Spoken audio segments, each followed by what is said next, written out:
This is Christopher Lobdell of Tewksbury, Massachusetts. Listen to the International Radio Report every Sunday morning at 10:30 a.m. on CKUT 90.3 FM in Montreal. Welcome, everyone, to the International Radio Report for Sunday, January the 19th, 2025. You're listening to CKUT 90.3 FM. My name is Sheldon. I'm here with Jill.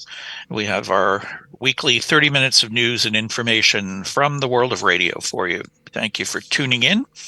We'll give you all of our contact information towards the end of the program if you'd like to reach us, or give you our options of how you can tune into the program whenever you like. So we have a lot of different stories, some news of some pirates to talk about a bit later on the show, and a very unique radio station operating out of upstate New York and Vermont that we'll tell you about. First off, though, we have sadly an obituary from here in the Montreal region from the ham radio community. It is Bert Lang, Victor Echo 2, Bravo, Mike, Quebec. This is from Tino Zatolo of the West Island Amateur Radio Club. He says it is with great sadness that we announce the passing of club member Bert Lang, VE2BMQ. Bert was passionate about amateur radio and was instrumental in the success of the West Island Amateur Radio Club in the early days through his countless contributions. And some of you locally here may know him from being an active member, and I think probably an organizer of one of the repeaters, 2-meter repeaters in the Montreal region, VE2RM, which is actually located west of Montreal on Mount Rigaud. So sorry to hear about the passing of Bert. I remember running into Bert for, as long as I can remember, at Hamfest flea markets and club meetings and what have you. So unfortunate to hear of his passing. In our next radio news, we have Canadian radio news, which is by John Perkins for International Radio Club of America via the Glenn Hauser's World of Radio I.O. group. CBC Radio recently ran a Facebook ad that summarized their December 23rd press release. Canadians depend on radio, and CBC Radio-Canada is their top choice. According to the numerous Fall 2024 Radio Diary release, 8 in 10 Canadians depend on traditional radio and spend an average of 13 hours per week listening to it. Listeners across the country rely on CBC Radio 1 and Ici Première for trusted news and current affairs programming. CBC Radio-Canada as the number 1 ranked morning show in 14 out of 17 markets.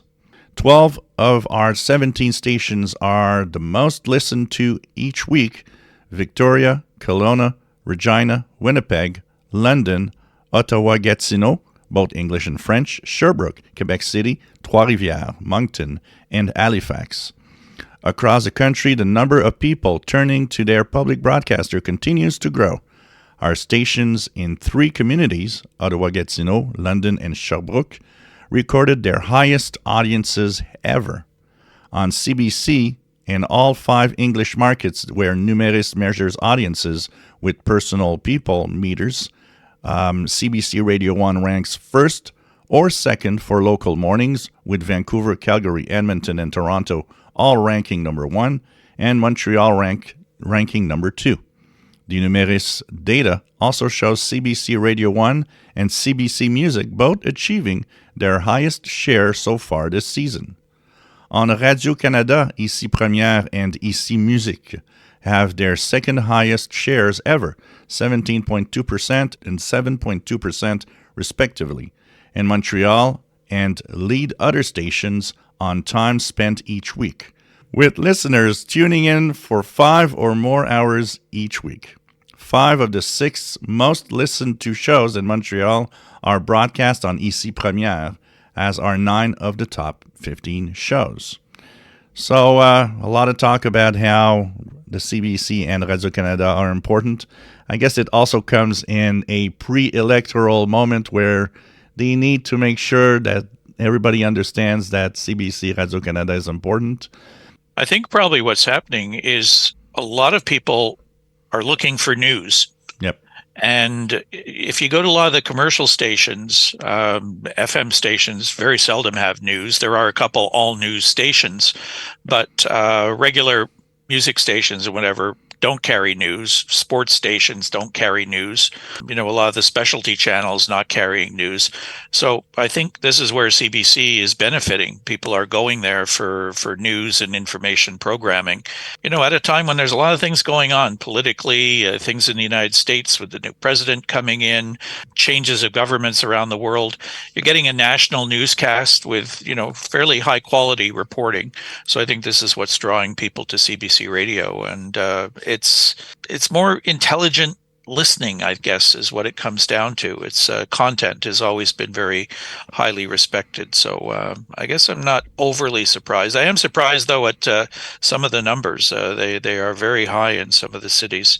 And even in Montreal, where CBC's always had a lot of trouble, they're even doing well here. So it's a good sign.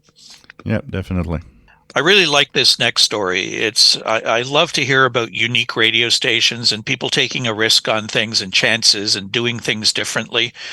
Something we'd love to have happen here in Montreal, but doesn't happen. The story comes from a website, RadioGeek.ca. The headline, Experimental Radio WEXP-FM 102.9, Westport, New York, and Burlington, Vermont. Dennis Jackson's Sun Signals has returned to 102.9 WEXP, formerly WCLX, Westport, New York, and Burlington, Vermont, to operation with what he is calling an experimental mix of block programming. Jackson says radio used to be block programmed, like television, with different shows at different times of the day and week. So we had the idea to work with well-known local radio personalities and experiment with pop-up programming to offer kinds of music that aren't available elsewhere. We'd like to get an idea of what might catch on with radio listeners looking for. Meanwhile, we're having some fun with it. Silent since last December, after its general manager and station manager departed after they acquired what is now Americana Mud Radio, WMUD, Brandon, Rutland, Vermont.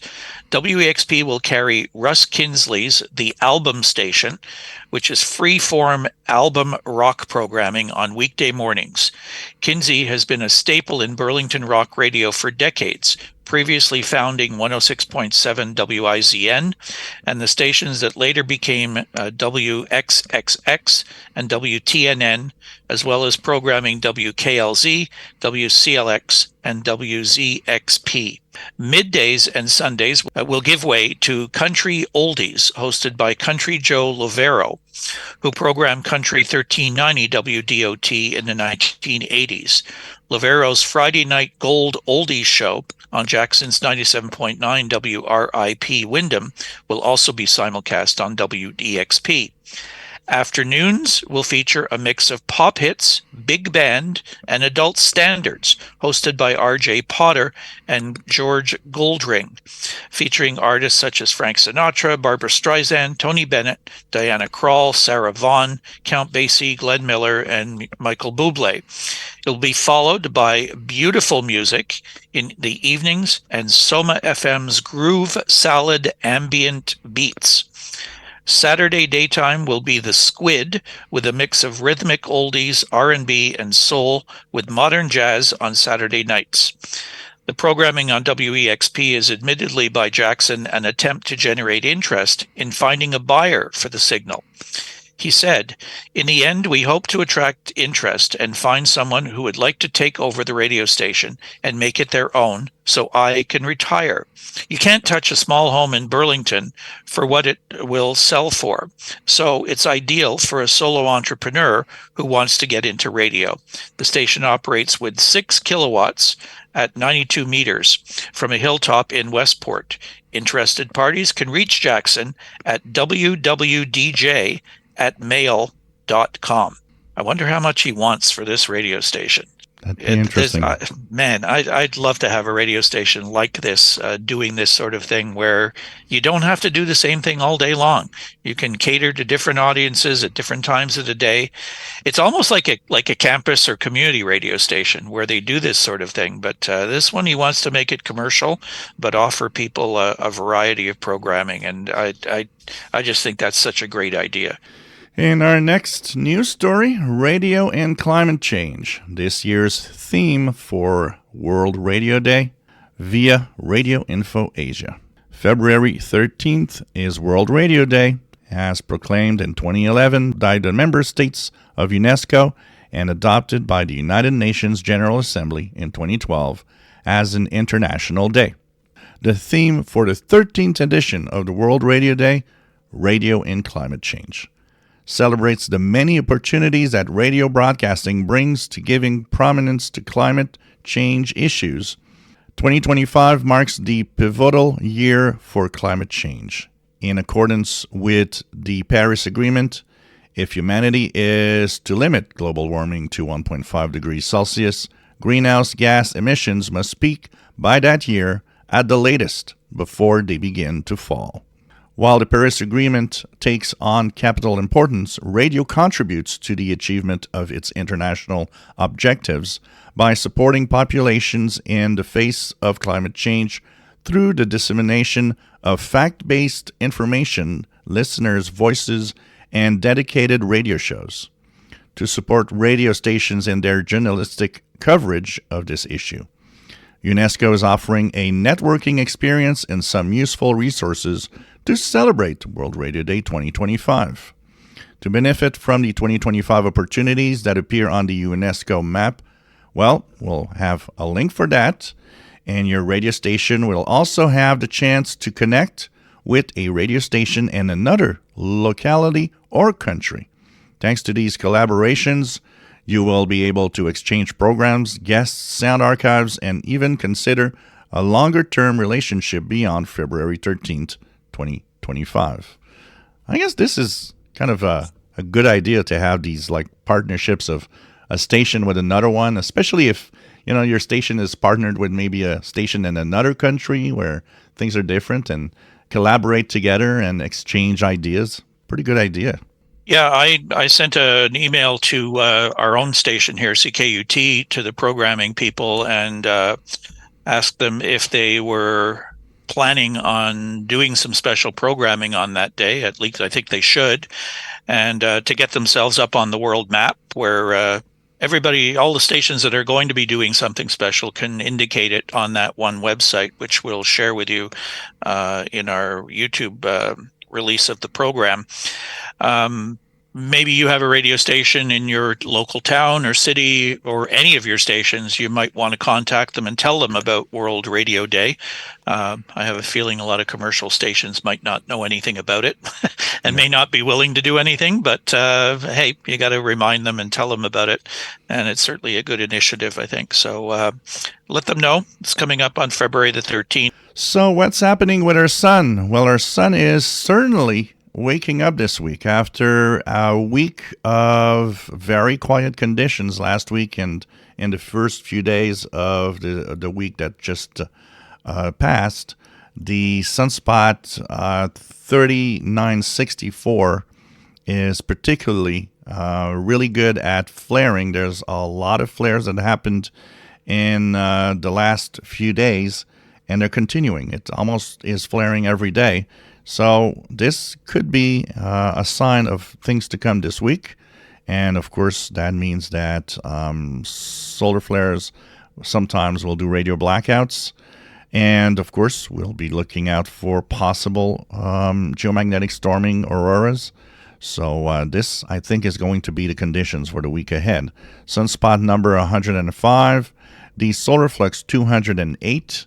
And of course, the best way for you to really know what's happening on propagation due to the solar activity, well, it's to turn on a radio and listen.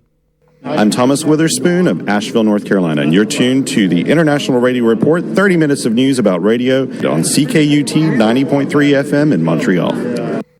Next, we have two stories about pirate radio fines being issued.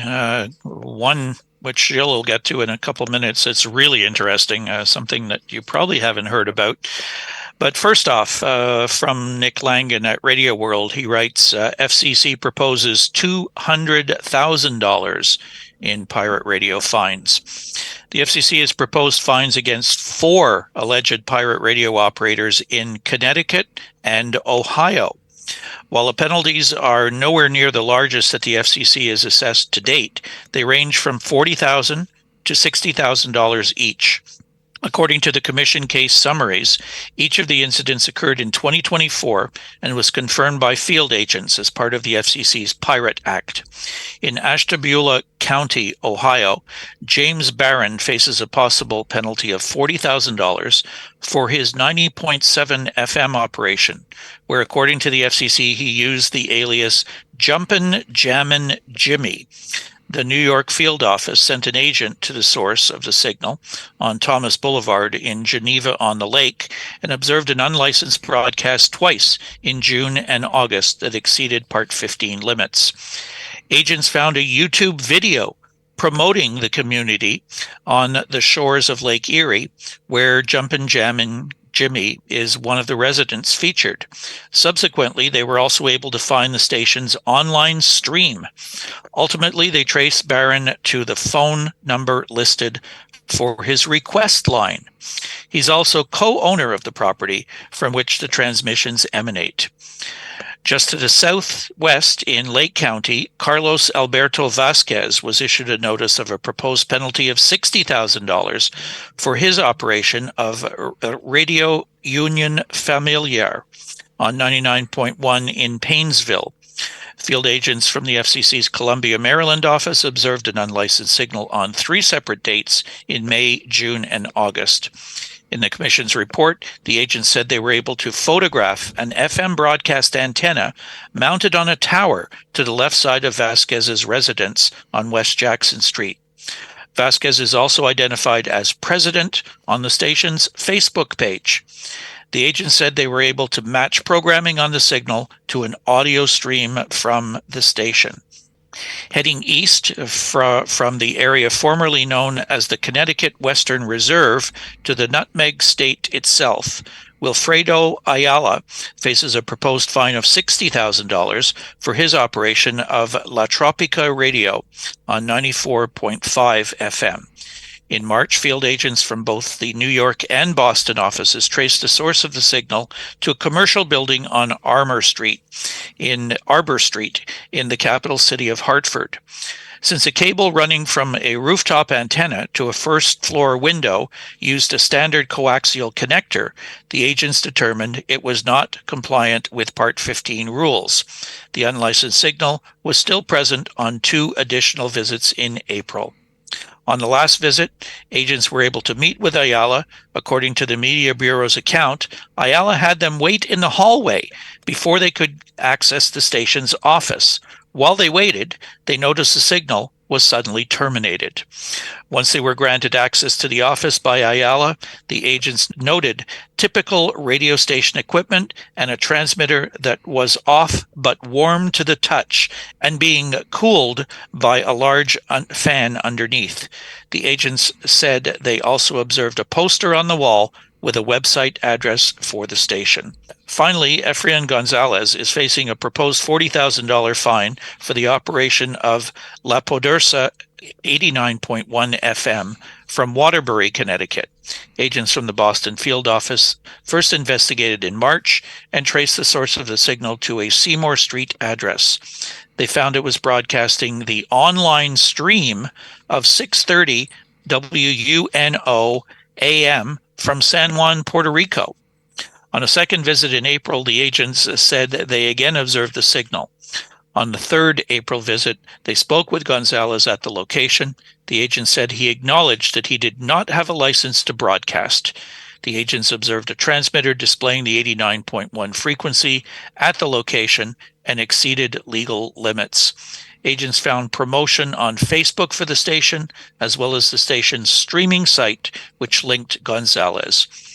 The alleged operators have 30 days from the release date of the notices to pay the amount of the proposed forfeitures or to file a written statement seeking reduction or cancellation. The FCC has proposed more than $14.5 million in fines and imposed $5.5 million in the past 4 years. Is it doing any good? We don't know. I don't think they've collected anything yet. No. But how bold are these stations getting?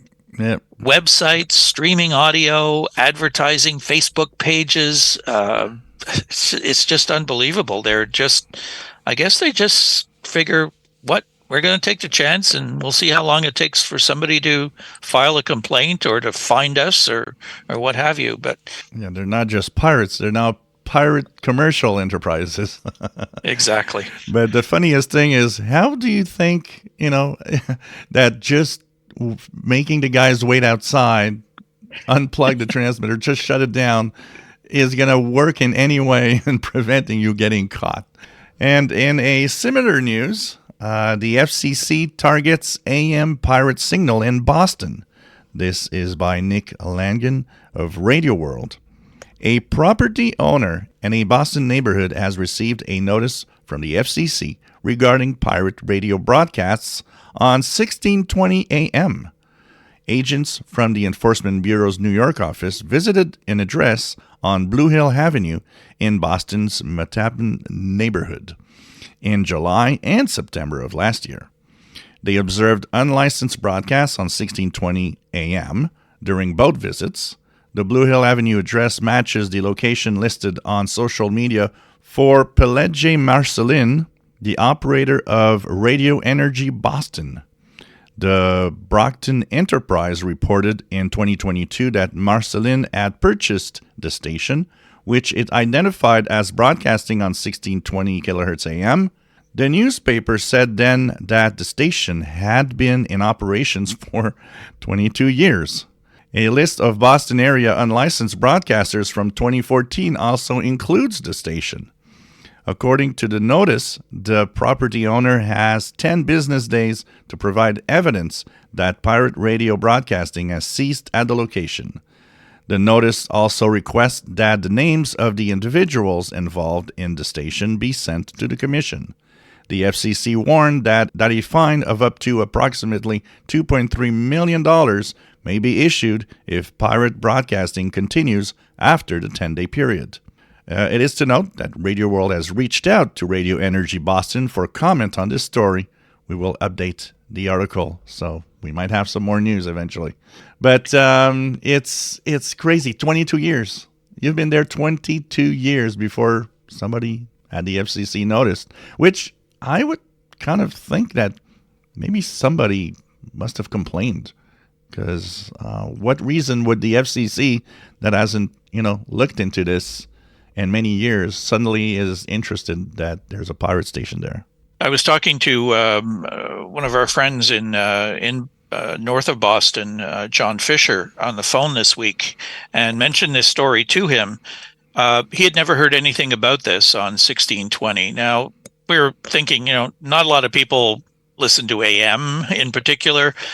Some people may not even have a radio that goes up past 1600.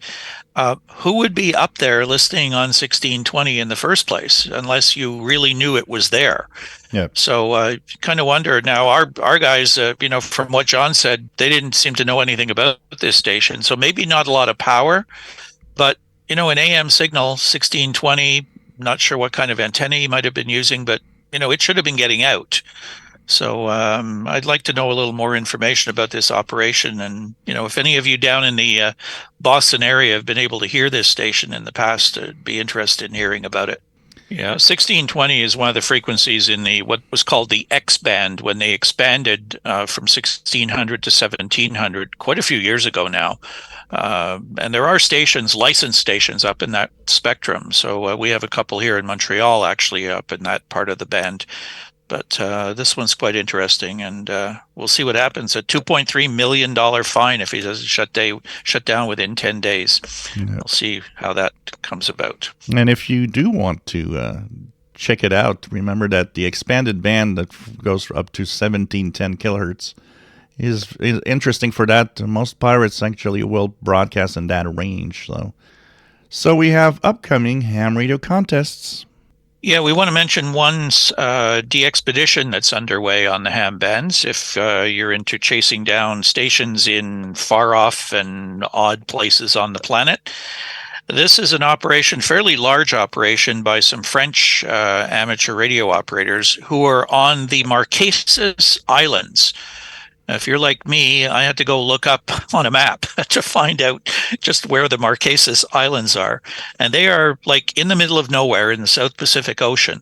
They're French possessions, and they are operating in all modes, all bands, with a special call sign of Tango X-Ray 7 November. So look for that on all of the DX spotting sites. Tango X-Ray 7 November from the Marquesas Islands, which are a bunch of small volcanic islands in the South Pacific. So our first contest coming up next weekend is the CQ 160 meter band contest organized by CQ. It is 2200 Zulu, January 24th to 2200 Zulu, January 26th. The objective is for amateurs around the world to contact as many other amateurs as possible utilizing the 160 meter band. This one, though, is only CW, so only Morse code for this event. We have the REF contest CW from 0600 Zulu, January 25th to 1800 Zulu, January 26th. It is organized by le Réseau des émetteurs français Union française des radioamateurs, the French HF Championship or Coupe de REF.